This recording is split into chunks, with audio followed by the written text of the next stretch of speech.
आज की वीडियो उन छात्रों के लिए महत्वपूर्ण साबित होने वाली है जो छात्र यूपी कांस्टेबल की तैयारी कर रहे हैं।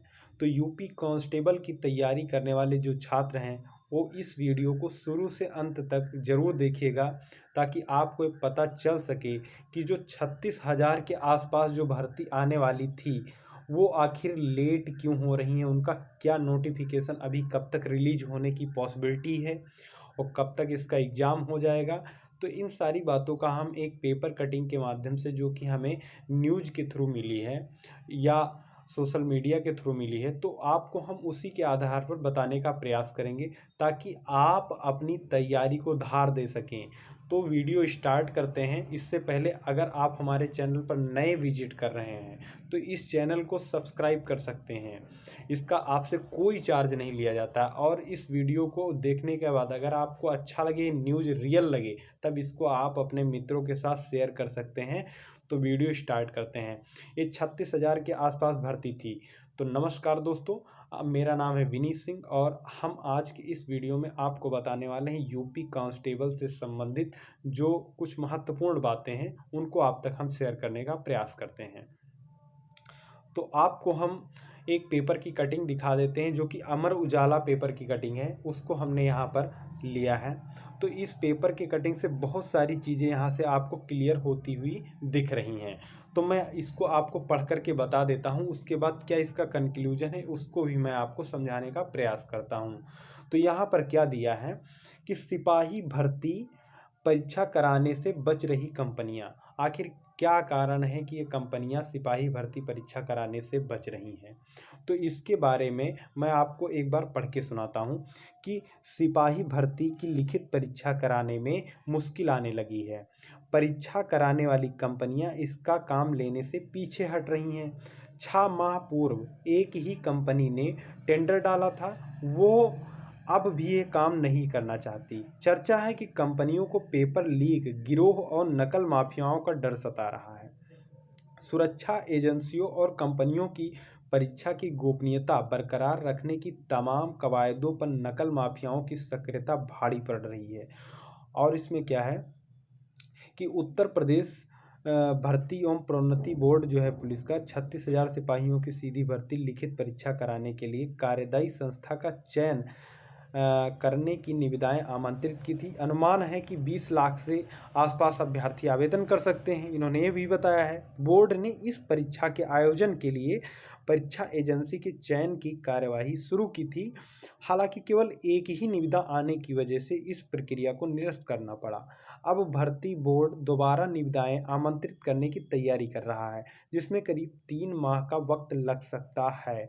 नई प्रक्रिया शुरू करने से पूर्व में निविदा में हिस्सा लेने वाली कंपनियों से जब संपर्क साधा तो उन्होंने हाथ खड़े कर दिए। दरअसल क्यों हाथ खड़े कर दिए उसका इन्होंने रीजन बताया कि कंपनी ने कुछ माह पूर्व एक अन्य पुलिस भर्ती की जो परीक्षा करवाने का काम लिया था। इसके फलस्वरूप उसमें क्या हुआ कि पेपर लीक होने की वजह से उसकी काफ़ी किरकिरी हो गई।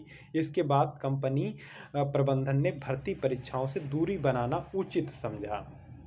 तो इसमें क्या है, यहाँ पर देखिए आप, उत्तर प्रदेश जो होता है पुलिस भर्ती एवं प्रोन्नति बोर्ड, आर के विश्वकर्मा है, उनके द्वारा ये भी बताया कि पिछली बार एकमात्र निविदा आने की वजह से प्रक्रिया को निरस्त करना पड़ा था।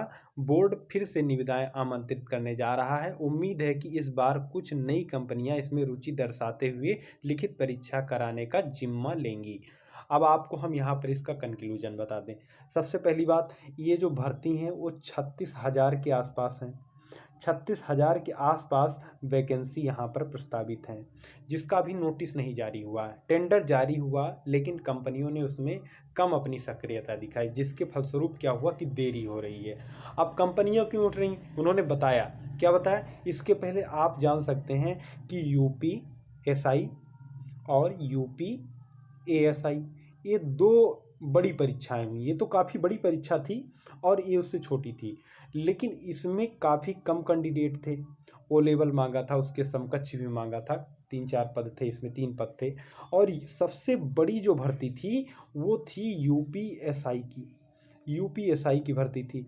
अब इसमें क्या हुआ, आपने सभी ने देखा होगा कि इसमें नकल के ज़्यादा मामले आ रहे थे कि वहाँ जो होता है, जिस कंपनी ने इसका टेंडर लिया था उस पर बहुत सारे ब्लेम लगी।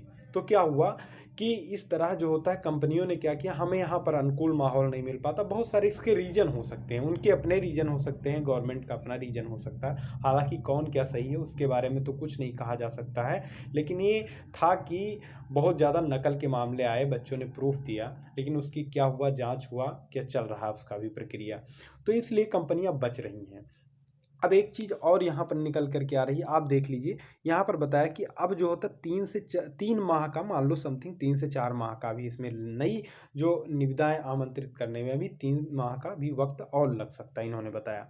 तो मान लीजिए कि जनवरी आपका ख़त्म, फरवरी और प्लस मार्च या अप्रैल, ये 3 महीने मान लो इनके हिसाब से अप्रैल तक की अपनी निविदाएं करेंगे, टेंडर जारी करेंगे, फिर कौन सी कंपनी लेता है।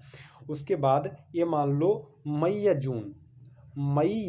जून के आसपास ये जो होता नोटिफिकेशन रिलीज होने की पॉसिबिलिटी बन रही है, इस अगर पेपर की माने तब, कि मई जून के आसपास नोटिफिकेशन रिलीज हो सकता है। अगर ये मई जून रिलीज हुआ तो मान लो कि जून में हुआ, जुलाई, अगस्त, सितंबर, अक्टूबर, नवंबर, दिसंबर, तो मान लो कितना, 1 2 3 4 5 6, 6 महीने। तो 6 महीने में तो इनको परीक्षा कराना मान लो करवा भी सकते हैं, क्योंकि पहले से लेट हो गया है। तो इसलिए इनकी एक जो होता है पूरा का पूरा उम्मीद बनता है कि जो है परीक्षाएं करवा सकते हैं। तो एक और मैंने इसके पहले एक और कटिंग में देखा था कि लिखा था 2023 के अंत तक परीक्षा यूपी कांस्टेबल की करवाई जा सकती है, उम्मीद है। तो ये मान लीजिए कि इस साल तक, अंत तक परीक्षाएं करवाई जाने की पूर्ण उम्मीद बन रहा है। तो अगर 2023 के अंत तक परीक्षा हो रही है, मान लो नवंबर दिसंबर में परीक्षा अगर हो रही है, तो इसका आपसे यही खास कनेक्शन है कि आपकी तैयारी क्या नवंबर दिसंबर परीक्षा के लिए अगर हो जाए तो क्या है, सबसे बड़ा सवाल है। देखो, नोटिफिकेशन आने के बाद तैयारी इतनी ज़्यादा नहीं हो पाती है, ठीक है। और उसके फलस्वरूप अगर आप बहुत कुछ नहीं तैयारी कर सकते हैं, तो इसके लिए आपको चाहिए कि अपनी तैयारी को अभी से आप धार दीजिए। अपनी तैयारी को, जो आपने नोट्स बनाया, जो आपने कोचिंग में पढ़ा है, या आप अपनी पढ़ाई को स्टार्ट कर दीजिए अगर आपने बंद कर दिया है तो। और मॉक टेस्ट दीजिए, मॉक टेस्ट दीजिए, जिसके फलस्वरूप अगर ये वैकेंसी आती हैं तो आप इसमें अपना नाम दर्ज करवा सकें, ठीक है। तो ये इम्पॉर्टेंट थी जानकारी, इसके फलस्वरूप हमने साझा किया कि आप जो होता है अपनी तैयारी को कंटिन्यू करिए, क्योंकि आपके लिए जो होता है बेनिफिट होने वाला है। ओके, तो हम इस जानकारी को आप तक पहुंचा दिए। हमारा प्रयास कैसे लगा, हमारा सुझाव कैसे लगा, आप ज़रूर कमेंट बॉक्स में बताइएगा। तो इस तरह के वीडियो पाने के लिए और जानकारी के लिए आप हमारे चैनल को सब्सक्राइब कर सकते हैं। अगर जानकारी आपको पसंद आई हो तो आप इसको शेयर कर सकते हैं, जिसका आपसे कोई चार्ज नहीं पड़ता है, आप फ्री ऑफ कॉस्ट है। ओके, थैंक्स फॉर वॉचिंग, नमस्कार।